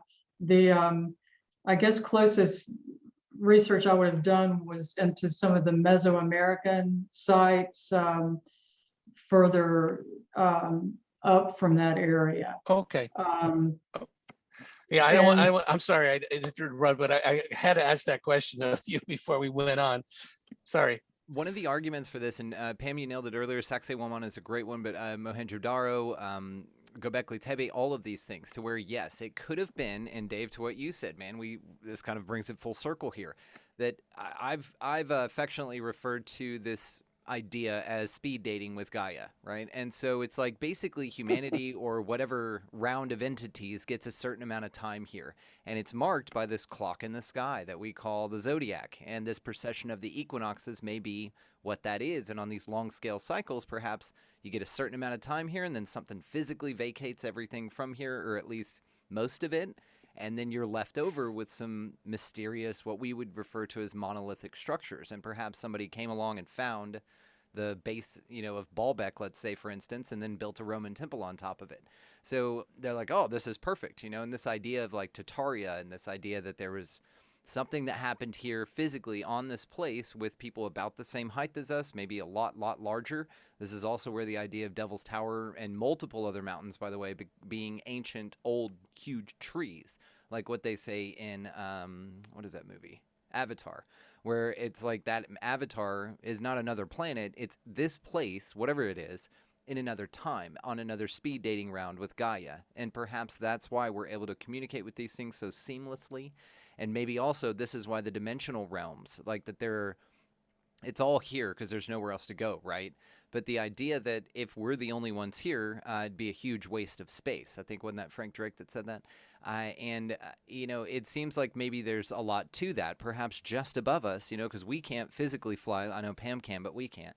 And if, there's all this other stuff in another layer, let's say here, in graphic design, we haven't, we can say this by an example here, as above, so below. Graphic design, you can layer things, and you can turn on layers or turn off layers, right? You can make them visible, invisible. There's also examples of people outside of an airplane looking for their favorite filter on Instagram, and as they're swiping through, boom, there's a UFO right there, and not in any other filters. So it could be an optics thing. It could be that there's stuff all around all the time. I got a bunch of lizard turds probably standing right here, just like, putting bunny ears on me behind the camera and stuff like that, and we just can't perceive it. And so this is why the idea of like multi-layered or multi-dimensional, and that it's all happening here, and that, but we're kind of focused, and we all know this from our limited visual perception, our audio acuities, like what, 20 hertz to 20 kilohertz, nothing outside that parameter we can sense with our five senses. And so we're almost governed in a way. And this could be why we, like psychedelics being a cheat code. I know certain, let's say, meditation practices, the abduction phenomena, all of these things could be a glimpse that there's definitely something going on here, but it could also denote kind of the structure of this place, which is why I find it so damn fascinating. I love this idea. So speed dating with Gaia, what do y'all think? We just get a certain amount of time here, and then the bell goes off, and Gaia's like, all right, boys, you're out. Next suitor. I'm not I'm not ideologically attached to the concept. I think there's something to be said for, however, whether again it's with psychedelics or done organically or naturally, however you want to refer to it as, with respects to the micro and the macro of non-locality, zooming in and out. You zoom out large enough into a galaxy, you see it's a spiral, and that spiral, observing it from a 2D bird's eye view, seems to be that of a toroid field if you were to look at it in a 3D form. And it seems like, again, this is just one postulation of many. As Dr. Hal Puthoff said as early back as a lecture in 1994 that I found, it is of his opinion and his research team, now granted that was many years ago, that the universe is one giant cosmological feedback system. So maybe not so much necessarily a clock, but maybe more so a concept of returning to source. And the purpose of this is, again, philosophically, the joy is in the journey. And what I find interesting is we have now philosophers, physicists, computer engineers, electrical engineers talking about, some have proposed and hypothesized that when you have an energy node and you have a frequency string or transition state going from one node to another, the state that it's traveling to or within is more important than the node it's heading towards and landing in, which speaks philosophically to, the joys in the journey type thing. Now, yeah, I'm just trying to make parallels with respects to trying to bring the philosophy, the math together in that way. But I could be wrong. I just think there's something, to me at least personally, there's something peculiar amongst all ancient societies of humans and potentially non-humans, that there's this, again, concept that as Miss Nance said about, the serpent term, and there's this concept of, the double helix DNA, the toroid field, the spiral, the vortex. I think there's this concept of what we've been referred to as told as junk DNA or dark matter. Replace the word dark and junk in those sentences with exotic, and all of a sudden your brain perceives it as something totally different, like it's a thing to be explored. And I think that speaks to what Mr. Elizondo says is the space between space. So like the space-time metric, I think again, that speaks to life all around us, simply vibrating at what science calls, vector equilibrium states, that again, what one could refer to as quote unquote magic, that I think, and no disrespect to any scientists, but it seems like they've been lately using the term physical realism so they could sleep better at night, so they don't have to say the word magic. And what I find quite ironic is that, and again, this is not a jab to the scientific community. I just find the tunnel vision so peculiar, not by all of them, but it's sort of like, again, my background being Italian, I'll use this example very quickly. It's kind of like we're being handed a plate of pasta and everyone's saying, hold on, how come, or most people are going, how come the sauce isn't green? I've been taught since I was younger it's supposed to be green, when in reality the sauce is what it is. It's, red, white, or what have you. So I just find that peculiar, that again, there's that really, really that confined belief space that's almost set up to be, I don't want to say telling people what to think instead of teaching them or trying to help them learn how to think, if that makes sense. It's unfortunate that, I'm sorry. I'm just going to pop this in. I think by them telling you how to think, it allows you to fine tune your discernment. So in a way, it's beneficial, because then you're just like, oh, well, if I just don't do that because that's not true from, that's not what resonates with me, if you want to put it that way, then it's right. all like an awesome feedback system. I totally agree. One last thing that I kind of get emotional about, in the sense of, just because I'm passionate about this, is, when people talk about, plasma and things like this, again, my perspectives can always change based on research people I talk to, but I'm of the humble perspective. Plasma is a threshold, a doorway, whatever you want to refer to it as, to what we call the ether, the etheric, the spiritual. I find it quite peculiar that things like ball lightning plasma have had very difficult times being submitted into peer-reviewed journals over the years, up until the last 3 to 5 years, in my opinion. I find it quite peculiar that, again, if we look at it big picture, there's more quote unquote scientists discovered this in the last 7 hours than there's been in the last 30 years. I just find that quite, again, not to disrespect those doing genuine work, and I really do respect it, but it's kind of like carbon monoxide or carbon dioxide. People seem to believe in that, no problem, but you start talking paranormal and it's like, oh, I don't know. Yeah. It doesn't make sense to me. But that carbon monoxide in your garage or outside, you can't touch it, but you accept the fact that it's there. It's like I said to my buddies one time, that football game on the TV, how do you guys know what's really happening? Well, it's on the TV, but are you, I said to them, right, but are you there? No, but it's on the TV. And then to the point being, you don't really know unless you're there. And it's unfortunate that the majority or a large percentage of our scientific community is not open-minded enough to really address this. And it's because of fear in a lot of cases that, well, look what happened to John Mack. Yep. With his to add to that, Les, I have no see, my whole thing is maybe because for coming from my generation, I have zero problem with saying, hey guys, I screwed up, I made a mistake, that's all. Like, I have no idea what this whole thing with ego is all about. And I mean, I'm not trying to sound easier said than done, I get it, but to your point, Lester, it's well, I worked in a university medical setting doing clinical trial research for 30 years around scientists, doctors, and you have to remember that these are people with huge egos. They've clawed their way into these positions, these tenured positions within the universities, within the medical realm, within the scientific communities. And they've staked their careers on their theories, on the papers they've written. Right.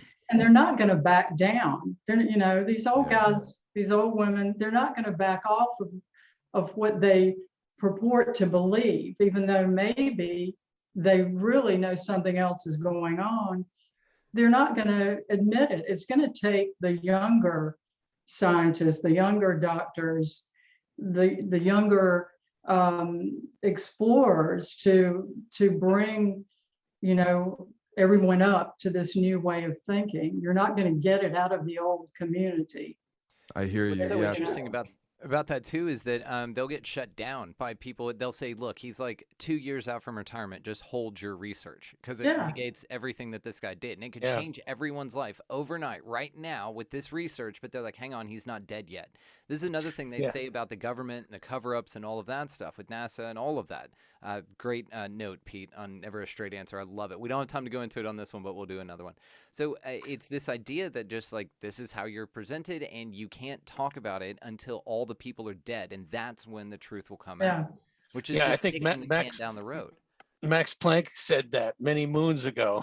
That the only you have to wait for these people to die before you can Yeah. move They on. say this in the That's government. true. I mean, with disclosure, with all that stuff, with the JFK papers, right? We had to wait until everyone died until we got anything of substance. Well, like that. the Atomic Energy Commission, and this is purely, I want to be clear to your audience, Brandon, this is purely going off of my gut, but the Atomic Energy Commission, Edward Teller and those group of Mhm. people there, they seem to, and this is no disrespect to my father's or my grandfather's generation, but they seem to have this sort of moral code of you take your secrets to the grave with you no matter what. That at least my generation seems to kind of go, hold on, why is that necessarily the case? Now, maybe I'm totally wrong, but I get a sort of gut feeling, instinctual feeling that, again, maybe because it was the time of the Cold War, maybe, you know, because of post-World War II, you know, tensions were still high and all of this. I don't know. But it seems like that particular, and I don't mean to single out any one generation, but at least within the Western, you know, Anglo-Saxon influence of things, that's sort of the generation that's kind of like, we're taking our secrets to our grave no matter what. Now, maybe I'm wrong, but I Makes think you're sense. right. I think you're right too. And Dave, your gut is a huge part of the reason you're here, and we love your insight, man. So thank you so much. Never apologize. for well, I being so certainly don't amazing, have the my friend. degrees for it. That's why. That's also why you're here, because you're not. Sounds like you confined do, in- though. Well, yeah, and you're not in a box. And this is the thing, I've talked about it several times, that you know, the Thank you, Leslie. pure, you know, accolades, they're within a box. And the analogy I always use is the Apollo 13, that movie, when they run into that room and they say, okay, we got a problem to solve, but you can only use this stuff, and they dump a box out and it's got all these items, right? And there's a ton of other stuff around them where they could really solve the problem, but really they're governed. They're only given things within a certain box. And you can extrapolate this out to say that if the military or anybody knows about this zero point energy, it's not that we're going to fly out into space, which is, yeah, I mean, we could, but really it's like this free energy thing. I mean, that's, I think, where we want to start with this, is let's give everybody air conditioning that wants it. Let's give everybody free power. And that then tumbles the oligarchy. And so there's monetary reasons why we won't get the answers that we're looking for unless we follow our guts. And that's where these true answers are, because we're not confined within a box. We're asking the real questions, and we can be free to do that. And that's what these panels are all about. Yeah, we know what happened to Tesla, you know, with the Oh, yeah. free energy. So Yeah. Or, you know, anybody that's talked about Bird, I mean, when he talked about extra land, I mean, you've got all these people that end up in suitcases suicided, you know, or 2 bullets in the back of their head suicided because they built a car that runs on water, and we can't have that. And so, you know, or the Higgins experiments where he was like, hey, I can, you know, lift this bowling ball with sound, and they're like, oh, no, you can't do that. You're screwing up the game. And that's kind of what this is, you know. But I think that this is the next generation. This is the next thing that's coming out. It's not going to come through the government, and we all know that. And anything that does come through the government, back to what Greg was saying earlier, is this kind of like predictive programming model. It's like, perhaps, you know, all of this stuff is just put out there so that we create it. You know, what if, you know, this is how I kind of tend to look at this place. Again, I don't plant my flag, but it's one of the ideas I really play with, is that the things yelling at you, the employees guiding you in a certain direction of this place, want you to create that, because we are the creators here. And this is what it feels like when you see things in movies that then happen a little bit later. It's this act of predictive programming. And if you have 90% of your population that easily just sits in front of the TV and will just unconsciously manifest what you're giving them, which is this fear, this hate, this division. We're being operated. I've used recently the example, maybe it's not a good one. We are on an operating table, but we don't even realize that our subconscious is that table. Yes, but once we exactly. realize that, all of a sudden it springs up with, yeah, yeah. And it goes deep and it could go forever. And I absolutely love all of you. And I think, though, on this one, we're going to wrap it up. Did anybody have any final thoughts or anything? I'm going to be linking all of the ways to find you guys in the show notes. In fact, let's just do this. Let's go around. Dave, if you don't mind, just let folks know where they can find you and Sure. just give us a final thought. Sure. Yeah. Final thought, if I could say very quickly, I think there's something, and this is no disrespect to any institutional religion, big or small. I think there's something to be said for the concept of intent, whether it's, remote viewing or in the extrasensory perception field or the UAP field, high strangeness, that we've been for many, many years adding to the whole, we may be a species hit on the head with amnesia. We've been focusing our intent outwards, and again, rather than inwards. The concept of the answer has always been right in front of us, or at least within us, within our DNA, within our memory of the DNA, which speaks to what science calls, I believe, non-destructive charge collapse, which speaks to the coming back to source, leaning into it. Sort of like when people take psychedelics, they say, if you want the anxiety to go away, just trust the process, so to speak. Don't try and understand it, but feel it. There, the big difference in that regard. But anyways, I could be found on patreon.com/Generation Z, Generation Z, ZED, on Apple Podcasts, Spotify, Podbean, and YouTube, and at Podcast Z on Twitter, and Generation Z Podcast, no space, no capitals, on Instagram as well. And I'd love to have each and every one of you on my show as well. So thank you all immensely. So cool. Thanks so much, Dave. Greg, man. Thanks, everyone. Very stimulating conversation. A lot of places to go. I just feel like, that's the new paradigm awakening, and this year is again, I feel a real blank slate. So and I agree with Pam there, talking about the new generation, and I feel we've been blessed to meet and support a lot of those folks here in Japan. So I'm looking forward to sharing our research more and more in the West into English channels such as yours. So thanks for the opportunity today. It's amazing. I was taking notes here, and amazing some keywords coming through there. So J City has a English tab, jceti.org is our main site, and there's an English tab there in the upper right, and also more of our blogs and stuff for on Instagram. Really, you could sign up for the English mail magazine, and that's the best way to stay in touch. I also have an English YouTube channel called Super Logical, and like to interview more of you guys on that as well. Thank you. Absolutely. Thanks so much, Greg. Hey, cheers. Thanks. Peter, let's keep it on that side of the water. Yeah. I just want to say, we've been talking about what needs to be done, in society, and Brandon, you're doing it. This panel is what needs to be done. We are doing what needs to be done right now. You can follow my astral projection techniques, and I journal at petewhitley.org, PETEWHITLEY.org. I've been journaling my astral projection sessions and assisting others that want to get into it. But thank you all. Honestly, my mind's exploding right now. Yeah. It's going to take me a couple hours to decompress after this. It is. And we didn't get to half of the things. I think I got 2 questions on my list, and that was it. But that's what this is, right? And when you look at the phenomenon, just the more you expand out, and just to what Pam said, asking the questions like, where are you coming from? What is this? Hang on. Now we're talking about other past lives on other planets. So it just expands your view of this thing. And that's how this works. I don't think we'll ever damn solve it, but that's the thing, is we just get closer and closer and closer with things like this. And thank you so much, Peter. Lester, man. Oh, thank you. Well, first of all, thank you, Brandon, for having this panel tonight. It's been great. It's been a lot of fun and very educational. I'm always impressed with the people that are involved with your panels, and so I thank you for that. The best way to get a hold of me is through my website, the Opus website, which is opusnetwork.org. And I just want to say that for people that might be listening tonight that are experiencers and are looking for some support or help, please contact us at opusnetwork.org. And, I think spirituality is very much lacking in our society. And that's what we're seeing today with all this craziness going on. Because if we were more loving and more concerned about one another, we wouldn't have this craziness going on in the Ukraine and other places that are still fighting. We're so tribal. It's unfortunate that we continue to do the things that we do to one another. So again, Brandon, thank you so much for having me on tonight. It's an absolute honor, Lester. We got to grab that coffee. We live like 2 hours away from each other, by the way, and we haven't met in person Yeah. yet, which is so cute. I'm just like, get out here to the ranch now. The weather's nice. Okay. Deal. For sure. Pam. So I can be reached at PamelaNance.com.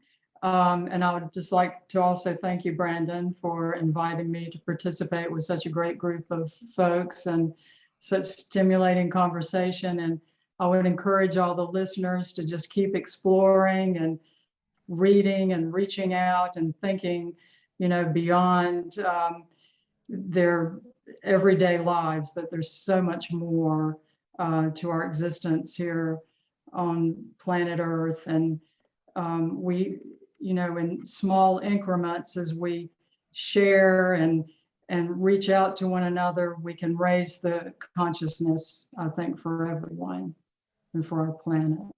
100%. And we do it with wonderful things like what we're doing here. And that's why these are so important. So on this one, guys, thank you so much to everyone here, everyone listening live at this now, and everyone listening in the future. You've got a voice, so use it. Thank you all so much. See you next time, huh? Hang out if you'd like to in here if you'd like to for the after party, but live, we're signing off. Guys, thank you all so much. Okay. See you guys. See ya.